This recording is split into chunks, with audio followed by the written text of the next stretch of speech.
നട്ടുച്ചയ്ക്കത്തെ ഒരു കിറുക്ക് കേൾക്കണ. നല്ല വിശപ്പ്. അമ്മ ചോറും കറികളും മുമ്പിൽ വെച്ച് സ്നേഹത്തോടെ കഴിക്കും മോനെ. അമ്മയോടുള്ള സ്നേഹം പറഞ്ഞ് കഴിക്കാനിരുന്നു. ഞാൻ ചോറിനോട് പറഞ്ഞു, നീയാണല്ലോ എൻ്റെ ശരീരമാകാൻ പോകുന്നത്. വളരെ നന്ദിയുണ്ട്. നന്ദി ആരോടൊക്കെ ഞാൻ ചൊല്ലേണ്ടു എന്ന് മൂളി കഴിക്കാനിരുന്നു. അപ്പം അതാ ചോറിൻ്റെ ഉള്ളിൽ നിന്ന് ചില ശബ്ദങ്ങൾ. ഞാനാടാ കടയിൽ പോയി അരി വാങ്ങി വന്നത് അച്ഛൻ.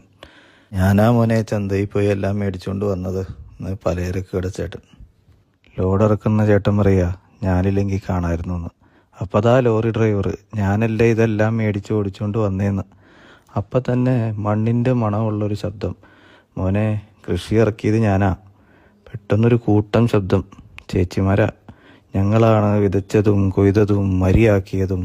ഓ ശരി. അതാ ജീവൻ തുളുമ്പുന്നൊരു ശബ്ദം, മണ്ണാണ്, ഞാനാ വളം കൊടുത്തതെന്ന്. മേഘം പറഞ്ഞു, ഞാനാ വെള്ളം ഒഴിച്ചതെന്ന്. കാറ്റ്, കടല്, സൂര്യൻ, ഇവരെല്ലാവർക്കും അവരവരുടെ കഥകൾ. ഞാനായിക്കൊണ്ടിരിക്കുന്നതിൽ ഇവരുടെയൊക്കെ പങ്കോർത്തപ്പോൾ നന്ദിയോടെ സ്വാദോടെ ഞാൻ ഭക്ഷണം കഴിച്ചു.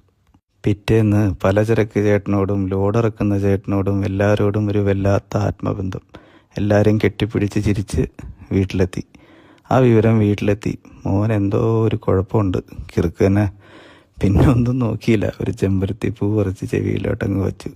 പിന്നെ ആരും ഒന്നും പറയില്ലല്ലോ.